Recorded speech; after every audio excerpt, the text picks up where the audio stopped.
Sir, मैं तो मांग करूंगी कि इस बजट का नाम बदलना चाहिए, क्योंकि ये देश का बजट नहीं, ये सरकार बचाओ बजट है। जो देश का बजट होता तो फिर देश में 28 राज्य हैं, कितनी सारी यूनियन टेरिटरीज़ हैं, सब मिला के तो ये तो 37 के करीब हो, लेकिन पूरे बजट में केवल 9 राज्यों का नाम था और सबसे उसमें ज़्यादा बजट तो वो 2 राज्यों को मिला जिसकी लाठी के, जिसके कंधे के सहारे में ये सरकार चल रही है। तो ये देश का बजट नहीं सर, ये सरकार बचाओ बजट था। और सबसे बड़ी दुख की बात तो ये है कि बजट में नेचुरल कैलेमिटीज़ और धर्म के नाम पे भी पक्षपात किया गया है। ये तो मैं पहली बार ही देख रही हूँ। बहुत अच्छी बात कि आपने धार्मिक स्थानों को, बोध गया को, राजगीर को, जहाँ जहाँ आपने दिया, बहुत अच्छी बात है। लेकिन जिस श्री दरबार साहब पे, अमृतसर साहब पे रोज़ 2 लाख लोग नतमस्तक होते हैं, उनको मुफ्त खाना मिलता है, सबसे बड़ा दुनिया भर, देश भर के लोग वहाँ पे जाते हैं और जहाँ पे सारा दिन सरबत के भले की अरदास होती है, उसका तो आपने नाम तक नहीं लिया।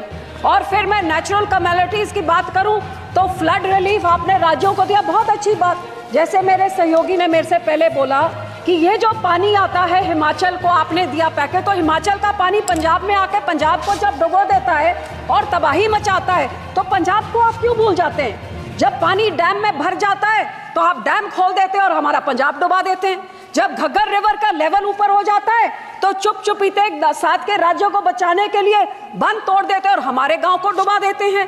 तो जब बाढ़ आती है तो उनको आपने दिया पैकेज, में उसका आपको आभार प्रकट करती हूँ, लेकिन हमारे राज्य के साथ क्या दुश्मनी है?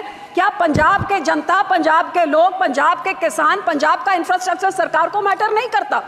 और हैरानी की बात सर, जब बाढ़ आती है तो पंजाब सफर करे, जब पानी की कमी हो जाती है तो फिर कांग्रेस हो, आम आदमी हो, भाजपा हो, सारे इकट्ठे होकर षड्यंत्र खेले कि एसवाईएल की नहर बनाइए ताकि पंजाब का पानी दूसरे राज्य को जाइए। तो जब पानी कम होता है तब तो हमारा पानी चुराना चाहते हैं, जब पानी उनमें ज्यादा हो जाता है तो पंजाब को फ्लड कर देते हैं। और सर, आपको मैं ये भी बताना चाहती हूँ, तकरीबन 70 साल पहले इस सरकार ने, कांग्रेस सरकार ने रिपेरियन प्रिंसिपल्स के खिलाफ हमारा पानी राजस्थान को दे दिया और कहते थे 1 साल में उस पानी का कॉस्ट क्या होगा आपको डिसाइड करके मिले। 70 साल से आज तक डिसीजन नहीं हुए।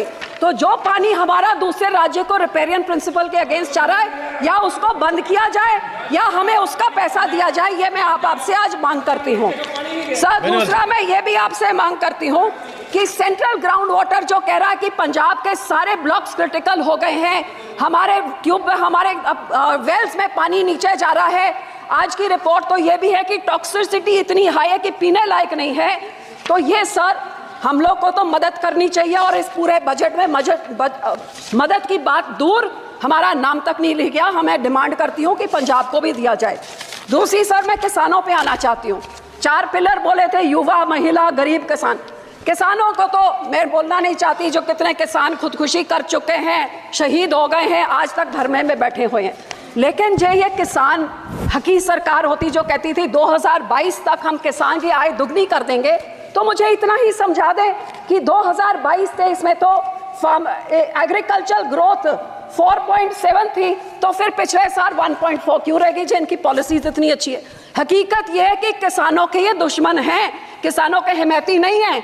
आज हर एक तरह से महंगाई की मार देखिए। आज जो 8 साल पहले 40 किलो का बीज का एक बैग होता था, वो 800 से 1200 होता था, 2000 हो गया। डीएपी 3 गुना बढ़ गई कीमत, पोटैश 900 से 1700, जो लेबर का कॉस्ट होता था वो भी 3 गुना हो गया, जो हार्वेस्टिंग के लिए होता था वो भी 3 गुना हो गया, जो मशीनरी की रेंटल होती थी, डीजल आपने 47 से 90 कर दिया, तो वो आप सोच ले कहाँ तक। सो जहाँ किसान को रिलीफ देनी थी, उसमें रिलीफ क्या दी? मनरेगा में 0 इंक्रीज। लोग सोचते थे आप बढ़ाएंगे, अमाउंट बढ़ाएंगे, दिन बढ़ाएंगे, 0। क्रॉप इंश्योरेंस क्रीप को -2.6% उसके अमाउंट में कटौती करी। यूरिया सब्सिडी में -7.4 की कटौती। न्यूट्रिएंट बेस्ड सब्सिडी में -25% कटौती। गरीब कल्याण योजना का बजट 3.3% घटा दिया। किसान सम्मान निधि का 10% घटा दिया।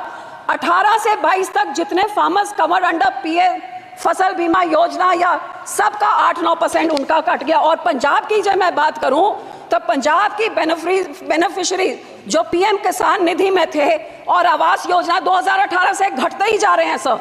तो मैं ये कहना चाहती हूँ कि जो किसान देश का पेट भरता है, किसान सबसे ज्यादा जो योगदान पाता है, ये 80 करोड़ लोगों को जिनको आप फ्री राशन देते हैं, उस किसान के साथ आप दुश्मनी क्यों दिखा रहे हैं? मैं अपील करती हूँ सरकार को कि जो MSP legal guarantee Swaminathan commission की रेकमेंड C2+50% उसको लागू करें।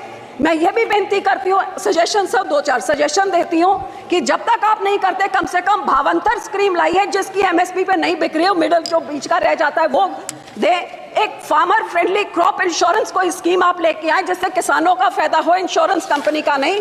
और जो किसान के जो इम्प्लीमेंट्स हैं इन पे आप जीएसटी को खत्म करिए ताकि किसानों का कुछ फायदा हो, उनकी फल सब्जियां बचे, जिससे किसान की महंगा मानसून आ रहा है, टमाटर के रेट कहाँ चले जाएंगे। जी आप इम्प्लीमेंट्स में जीरो करें तो बहुत कुछ फायदा हो जाएगा। सर आखिर में पंजाब की इंडस्ट्री 7 की स्टेटों को टैक्स इंसेंटिव्स देके तबाह कर दिया, हमारी इंडस्ट्री भाग गई है। मैं सिर्फ इतनी बेनती करती हूँ कि FN साहब लुधियाने गए थे, वो मंत्री बनी बैठे हैं अब, वहाँ पे लुधियाने गए थे जहाँ पे उन्होंने MSME इंडस्ट्री को बोला था कि जो अमेंडमेंट 43B जिसमें मैंडेट किया जाता है कि 44 डेज में आप पेमेंट करिए, नहीं तो आपके जो टैक्स इंसेंटिव फॉरफिट हो जाते हैं, वो इस बजट में उन्होंने नहीं किया। वो बहुत देख रही थी कि इंडस्ट्री करे। सर 2 मिनट, जो हमारी साइकिल इंडस्ट्री है, जो हमारी स्पोर्ट्स इक्विपमेंट इंडस्ट्री है, मैं आपको बेनती करती हूँ इंसेंटिव इंटरनेशनल बॉर्डर पाकिस्तान के साथ 2019 से हमारा वाघा बॉर्डर बंद कर दिया है, बहुत नुकसान हुआ है। ये बॉर्डर खोला जाए और हमारे राज्य को कोई टैक्स इंसेंटिव्स दिए जाए, साइकिल इंडस्ट्री को, स्पोर्ट इंडस्ट्री को बॉर्डर खोल के, ताकि हमारे इधर का व्यापार बढ़े और नौकरियां भी बढ़े। आखिर में सर मैं सिर्फ आपको यही कहना चाहूँगी, ये कांग्रेस पार्टी और आम आदमी पार्टी ने 10 सालों में पंजाब के खजाने को लूट के तबाह कर दिया है। हमारा यहाँ पे इतना ज़्यादा करोड़ 3.4 लाख करोड़ का कर्जा एक छोटे से राज्य पे चढ़ गया। GSDP रेशो 49% हो गया है। तो सर आप इनको सजा देने के लिए आप RDF रोक देते हैं, हेल्थ मिशन का रोक देते हैं, पर पंजाब के लोगों का क्या कसूर है? मैं आपको बेनती करती हूँ, जो हमारा पैसा है वो आप पैसा आप दीजिए। अनएम्प्लॉयमेंट रेट जो देश में उसका दुगना है, ड्रग अब्यूज से हमारा राज्य जूझ रहा है, और पंजाब में औरतों का तो ये हाल है कि कुपोषण वो भी बढ़ गया है, अनीमा भी बढ़ गया है, और आंगनवाड़ी के जो राशन मिलता है गरीब बच्चियों के लिए, लैक्टेटिंग मदर्स, प्रेग्नेंट मदर्स और बच्चों के लिए, वो इनकी सरकार ने, आम आदमी की जो सरकार वहां पे है, वो वेरका मिल्कफेड प्राइवेट आधारों से लेके प्राइवेट कॉन्ट्रैक्टर्स को देके सब स्टैंडर्ड चीजें लोगों को देके करोड़ों का घपला हो रहा है। तो सर पैसे ना रोकिए, इनको पिनलाइज करिए ताकि लोगों को उतना हक मिले। और सर आखिर में मैं यही कहूंगी कि सबसे highest population 32% SC population Punjab में है सर। सबसे बड़ा ग्रैनरी को योगदान पंजाब देता है। फ्रीडम स्ट्रगल में सबसे बड़ा योगदान हमने दिया। इस राज्य के मांगों को पूरी करके हमारे किसानों को हमारी चंडीगढ़ की राजधानी हमें दीजिए, हमारा पानी दूसरे राज्यों को जो आ रहा है उसको रोक के उसकी रॉयल्टी हमें दीजिए, नहीं तो वो सारे फैसले रिवोक करके हमारा पानी